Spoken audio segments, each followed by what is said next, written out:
Hello everyone, কী অবস্থা সবার? আশা করি সকলে অনেক বেশি ভালো আছেন। সো আপনাদের দোয়া ভালোবাসে ইনশাল্লাহ আমি অনেক বেশি ভালো আছি। সো আজকে আমি দেখাবো কীভাবে ল্যাপটপের ব্যাটারি হেলথ চেক করবেন। সো আপনি যদি একটি ল্যাপটপ কিনতে যান সেক্ষেত্রে কিন্তু ল্যাপটপের ব্যাটারি হেলথ চেক করাটা কিন্তু খুবই ইম্পর্টেন্ট। সো এটা কিন্তু ইম্পর্টেন্ট পার্টের মধ্যেই কিন্তু একটা ল্যাপটপের ব্যাটারি হেলথ চেক করা। আপনি যদি একটি ইউজ ল্যাপটপ কিনতে যান সেক্ষেত্রে কিন্তু ল্যাপটপের ব্যাটারি হেলথ চেক করাটাই হচ্ছে মোস্ট ইম্পর্টেন্ট। সো আজকে আমি দেখাবো কীভাবে ল্যাপটপের ব্যাটারি হেলথ চেক করবেন। সো আমি সম্পূর্ণ প্রসেসটি কিন্তু দেখাবো আমার একটি ল্যাপটপের মধ্যে। সো আমার সামনে দেখতে পাচ্ছেন এখন একটি ল্যাপটপ। আমি এই ল্যাপটপটি দেখাবো কীভাবে ব্যাটারি হেলথ চেক করবেন। সো ব্যাটারি হেলথ চেক করার জন্য কিন্তু একটি কোড লাগে। আপনারা ইউটিউবে ভিডিও সার্চ দিলে কিন্তু দেখবেন যে অনেক কোড। সো কোডটা দেখে কিন্তু আপনাদের হার্ড টাইপের লাগতে পারে। সো আমি আজকে কোডটা কিন্তু দেখাবো আপনাদেরকে, একবারে সহজ একটি কোড। সো চলুন ভিডিও শুরু করা যাক। সো ফার্স্ট অফ অল আপনারা যেটা করবেন, এই যে ল্যাপটপের বাম পাশে আপনারা দেখতে পাচ্ছেন এখানে একটি সার্চ বারের অপশন আছে। আপনারা জাস্ট এটার উপরে ক্লিক করে দিবেন।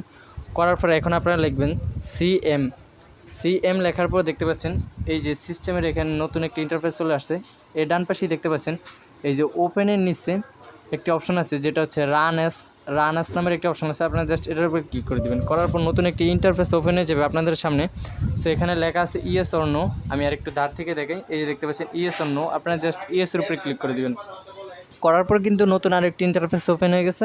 সো তার মধ্যে আমি এটাকে ফুল স্ক্রিন করে নেব যাতে আপনাদের বুঝতে সুবিধা হয়। সো এখন দেখতে পাচ্ছেন এখানে কিন্তু একটি কোড টাইপের দেওয়া আছে। সো এখানে আপনাদের কোনো ক্লিক করা লাগবে না। আপনারা জাস্ট কী করবেন, এখানে লিখবেন POWER CFG পাওয়ার CFG লেখার পর আপনারা একটা স্পেস দিবেন। দেওয়ার পর এই হাইলাইটটা ক্লিক করবেন। এই যে দেখতে পাচ্ছেন আমি এখানে লিখছি পাওয়ার CFG, তারপরে স্পেস দিয়ে হাইলাইট লিখছি। লেখার পর এখন আপনারা যেটা লিখবেন ব্যাটারি BATTERY ব্যাটারি, তারপর লিখবেন report PORT battery report. So এখন দেখতে পাচ্ছেন আমি ফুল লেখাটা আপনাদেরকে দেখাই। সিস্টেম 32 পরে আমি লিখছিলাম হচ্ছে যে পাওয়ার CFG, একটা স্পেস দিছি, তারপর হাইলাইট দিছি, দেওয়ার পর আবার লিখছি ব্যাটারি রিপোর্ট। সো এটা লেখার পর আপনারা যেটা করবেন জাস্ট এন্টার উপরে ক্লিক করে দেবেন। করার পর দেখতে পাচ্ছেন এই কোডটা কিন্তু এখানে আরও একটি কোড চলে আসছে। এই যে দেখতে পাচ্ছেন অনেক বড় একটা লেখা চলে আসছে। সো আপনারা এখন যেটা করবেন, এই যে দেখতে পাচ্ছেন এখানে কিন্তু একটি অপশন আছে। আপনারা জাস্ট এখানে মাউসের ইয়াটাকে চাপ দিয়ে আপনারা এই পর্যন্ত নিয়ে আসবেন। আসার পরে এটাকে কপি করে নেবেন। এই যে দেখতে পাচ্ছেন উইন্ডোজ সিস্টেম 32 ব্যাটারি, এতটুকু পর্যন্ত এনে আপনাকে এটাকে কপি করে নেবেন। সো আপনারা যদি মাউস দিয়ে এটাকে কপি করতে চান সেক্ষেত্রে কিন্তু কপি হবে না। সো তার জন্য আপনারা যেটা করবেন, এই যে ল্যাপটপ দেখতে পাচ্ছেন কন্ট্রোলে ক্লিক করার পর সিতে ক্লিক করবেন। কন্ট্রোল সিতে ক্লিক করার পর এটা কিন্তু কপি হয়ে যাবে। সো এখন আপনারা যেটা করবেন এটাকে করে দিই, মিনিমাইজ করে দিই। করার পরে এখন আপনারা যেটা করবেন সেমভাবে প্রথমে যেখানে সার্চ বারে গেছিলেন আপনারা এখানে ক্লিক করবেন। করার পর ওই লেখাটাকে এখানে পেস্ট করে দিবেন। সো মাউস দিয়ে চাইলে পেস্ট করতে পারেন আর চাইলে এখান থেকেও পেস্ট করতে পারেন। সো এখান থেকে পেস্ট করার জন্য আপনারা যেটা করবেন কন্ট্রোল তারপর হচ্ছে দেখতে পাচ্ছেন ভির উপরে ক্লিক করে দেবেন। এই লেখাটা কিন্তু পেস্ট হয়ে গেছে। তো পেস্ট হওয়ার পর মাইক্রোসফটের দেখতে পাচ্ছেন এখানে নতুন একটি অপশন চলে আসছে যেখানে হচ্ছে উইন্ডোজ সিস্টেম 22 ব্যাটারি রিপোর্ট, তারপরে হচ্ছে হ্যাশট্যাগ দিয়ে কিছু লেখা আছে। সো আপনারা জাস্ট এটার উপরে ক্লিক করে দেবেন। করার পর দেখতে পাচ্ছেন নতুন একটি ইন্টারফেস চলে আসছে আপনাদের মাঝে। সো আপনারা এখন যেটা করবেন এখানেই কিন্তু ব্যাটারি হেলথটা দেখাইতেছে। সো এখানে দেখতে পাচ্ছেন একটু নিচে স্ক্রল করলে আপনারা দেখতে পাচ্ছেন যে এই ল্যাপটপটার ব্যাটারি হেলথ কত ছিল। সো এটার ব্যাটারি হেলথ ছিল যে 50,012 mAh ব্যাটারি ছিল। বাট এখন বর্তমানে ইউজড হয়ে মানে পুরাটা খরচ হয়ে এখন বর্তমানে আছে 36,175 mAh আছে। সো এখন এতটুকু খরচ হয়ে গেছে। সো এখানে কত পার্সেন্ট ব্যাটারি হেলথ আছে 100%-এর মধ্যে। সো সেটাই আমি দেখাবো ক্যালকুলেটরের মাধ্যমে। সো আপনারা এখানে একটু ক্যালকুলেটর ইউজ করতে হবে। সো আমি আরেকটা মোবাইল আমার অন করে নিই। এই যে দেখতে পাচ্ছেন আমি আমার ফোনটা অন করে নিলাম। এখন আমি যেটা করবো এখানে ক্যালকুলেশন করতে হবে একটা। সো আমি ব্রাইটনেসটা বাড়াই নিই আপনাদের বুঝতে যেহেতু সুবিধা হয়।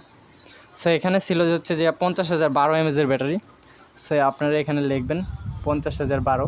আপনাদের ওই ল্যাপটপে যেটা থাকে ওইটাই লিখবেন, সবগুলোর তো আর সেম হয় না। সো আমি লিখলাম 50,012। এখন এটাকে যেটা করব ভাগ করব আমরা, ভাগ দিতে হবে। সো আমি ভাগ দিলাম। দেওয়ার পর এটাকে 100 ভাগে ভাগ করব, যেহেতু আমরা 100%-এর ব্যাটারি হেলথ চেক করব সেক্ষেত্রে 100 দিয়ে ভাগ করব। 100 দিয়ে ভাগ করার পর দেখতে পাচ্ছেন 500, তারপরে পয়েন্ট দিয়ে 12 আসছে। এখন আপনারা যেটা করবেন এখানে গুণ দিবেন, একটা অনুমান করে গুণ দিবেন। যে কতটুকু খরচ হয়েছে এর উপরে একটা অনুমান করে আপনারা লিখবেন যে 70% দিতে পারেন। 70% দিলে কত থাকার কথা আর কত আছে সেটা দিলে আপনারা দেখতে পারবেন। সো আমি এখানে 72 দিলাম, দেওয়ার পর দেখতে পাচ্ছেন 36,008 আছে, পয়েন্ট বাদ দিলাম। সো এখানে কিন্তু আছে 36,175, তার মানে হচ্ছে একটু বেশি আছে। সো তার মানে এটা এমনিতেই আপনারা বুঝতে পারবেন যে 72 যেহেতু দিছি তার মানে একটু বেশি আছে, তার মানে এটা হচ্ছে 73% হেলথ আছে। সো আপনারা চাইলে এর আশেপাশে আসলেই বুঝতে পারবেন যে কত আছে ব্যাটারি হেলথ। সো আপনারা চাইলে এইভাবে খুব ইজিলি ল্যাপটপের ব্যাটারি হেলথই চেক করে নিতে পারবেন। আর এটাতে কী কী ইউজ হয়েছে সারাদিনে এখানে চাইলে আপনারা সব দেখতে পারবেন। আপনারা নিচে না আসলে আরও অভিজ্ঞতা নিতে পারবেন। সো এইভাবেই কিন্তু ল্যাপটপের ব্যাটারি হেলথ চেক করার এটাই হচ্ছে সঠিক প্রসেস। আর অন্য অন্য ল্যাপটপের মাধ্যমে এগুলো কিন্তু সঠিক দেখায় না। সো এটাই কিন্তু হচ্ছে একবারে পারফেক্ট প্রসেস। এইভাবেই কিন্তু মূলত ল্যাপটপের আর কি ব্যাটারি হেলথ চেক করে থাকে। সো আমি যে কোডটা দিছি এই কোডটা আপনারা মনে রাখার চেষ্টা করবেন। আর আমি যেভাবে দেখাইছি ঠিক সেম প্রসেসে যদি আপনারা ল্যাপটপের ব্যাটারি হেলথ চেক করেন, ইনশাল্লাহ আশা করি আপনারা অরিজিনাল হেলথটি চেক করতে পারবেন। সো আজকের ভিডিও এখানে শেষ করছি। পরবর্তী ভিডিও আসা পর্যন্ত সবাই ভালো থাকবেন এবং আমার জন্য দোয়া করবেন, যেমন আরও নতুন নতুন ইন্টারেস্টিং ভিডিও নিয়ে আপনাদের সামনে আসতে পারি। সবাই ভালো থাকবেন। আসসালামু আলাইকুম।